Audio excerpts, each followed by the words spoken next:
నమస్తే welcome to of the record. ప్రధాన ఎన్నికలను తలపిస్తున్నాయి కరీంనగర్ జిల్లా రైస్ మిల్లర్స్ అసోసియేషన్ ఎన్నికలు. గతంలో ఎన్నడూ ప్రధాన రాజకీయ పార్టీలు తలదూర్చని అసోసియేషన్ ఎన్నికలు ఈసారి ఎందుకు ప్రతిష్టాత్మకంగా మారాయి? తమ పార్టీ అభ్యర్థిని టీఆర్ఎస్ రంగంలోకి దించడం వెనుక ఏదైనా మతలబు ఉందా? అసలు రైస్ మిల్లర్స్ అసోసియేషన్ లో ఈ పవర్ పాలిటిక్స్ ఏంటి?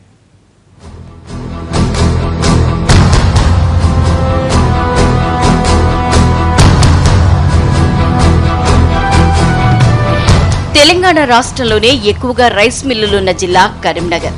జిల్లాలో అత్యధికంగా వరి సాగు అవుతుండటంతో పెద్ద సంఖ్యలో జిల్లాలో రైస్ మిల్లుల పరిశ్రమ కొనసాగుతోంది.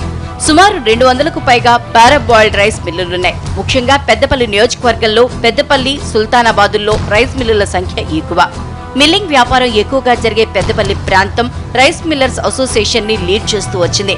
గతంలో ఎప్పుడు ఎన్నికలు జరిగినా మిల్లర్ల మధ్య పోటీ ఉండేది. అయితే ఈసారి మాత్రం అది కాస్త జిల్లాలో రాజకీయ రంగు పులుముకుంది.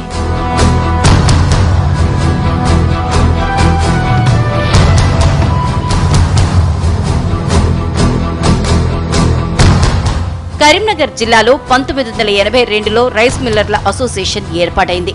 మొదట్లో ప్రతి 2 ఏళ్లకోసారి అసోసియేషన్ కు ఎన్నికలు జరిగేవి. అయితే ఈ మధ్యే కాలపరిమితి 3 ఏళ్లకు పెంచారు. ఈ ఎన్నికల్లో అధ్యక్షుడితో పాటు 21 మంది డైరెక్టర్లను మిల్లర్లు ఎన్నుకోవాల్సి ఉంటుంది. ఆ తర్వాత మరో 5గురిని కోఆప్షన్ సభ్యులుగా తీసుకుని వారిలోంచి సంఘ కార్యదర్శి, కోశాధికారిని ఎంపిక చేస్తారు.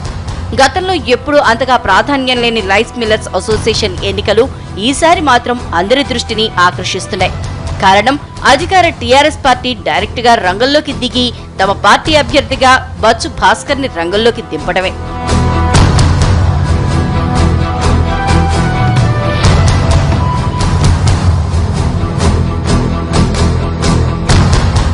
ఆర్థిక మంత్రి ఈటెల రాజేందర్ అనుచరుడిగా పేరున్న భాస్కర్ రేసులోకి రావడంతో రైస్ మిల్లర్స్ అసోసియేషన్ ఎన్నికలు జిల్లాలో పవర్ పాలిటిక్స్ కు వేదికయ్యాయి.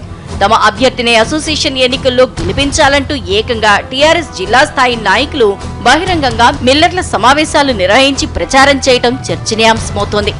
గతంలో అంతగా ప్రాధాన్యం లేని రైస్ మిల్లర్ల అసోసియేషన్ ని కైవసం చేసుకునేందుకు అధికార టీఆర్ఎస్ పార్టీ చూపుతున్న ఆసక్తి రాజకీయ విశ్లేషకులను సైతం ఆశ్చర్యానికి గురిచేస్తోంది.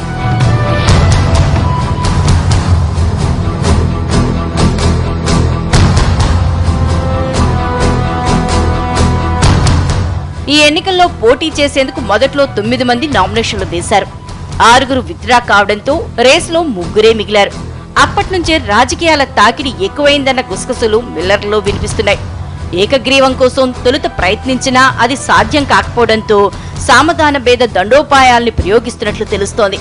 ఎందుకొచ్చిన గొడవ అనుకున్నారో లేక ఇతరితర కారణాలు తెలియదు కానీ మొదట్లో రేసులో గట్టిగా నిలిచిన 2 వ్యక్తులు పోటీ నుంచి తప్పుకుంటున్నట్లు మీడియా సమావేశాలు పెట్టి మరీ ప్రకటించడం చర్చనీయాంశమవుతోంది.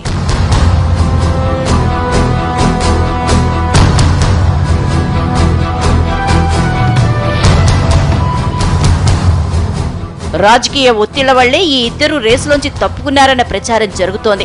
ఉన్న 3గురిలో 2 రేసులోంచి తప్పుకుంటే మిగిలింది మంత్రి గారి అనుచరుడైన బచ్చు భాస్కర్ రావే. ఆయన గెలుపు నల్లేరు మీద నడకే. అయితే ఉపసంహరణ గడువు పూర్తయ్యాక 3గురు బరిలో ఉండటంతో నామమాత్రంగా బుధవారం ఎన్నికలు నిర్వహించేందుకు అసోసియేషన్ సిద్ధమవుతోంది. అసోసియేషన్ ఎన్నికకు రాజకీయ రంగు పులుముకోవడంతో మిల్లర్లకు చికాకుగా మారిందని తెలుస్తోంది. తమ అసోసియేషన్ లో రాజకీయ జోక్యం ఏంటని చెవులు కోరుకుంటున్నారు మిల్లర్లు. ఎన్నికల్ని బహిష్కరించి తమ నిరసన తెలియజేయాలని కొందరు మిల్లర్లు భావిస్తున్నారట.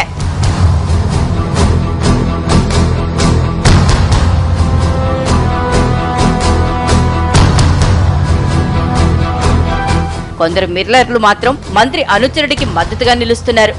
కేంద్ర ప్రభుత్వం లెవీని తగ్గించటం, ఎప్పుడో 1983 ప్రాంతంలో నిర్ణయించిన కస్టమ్ మిల్లింగ్ ఛార్జీలు చాలకపోవడం, మొయ్యలేనంత భారంగా మారిన విద్యుత్ బిల్లులతో రైస్ మిల్ పరిశ్రమ సంక్షోభంలో పడింది.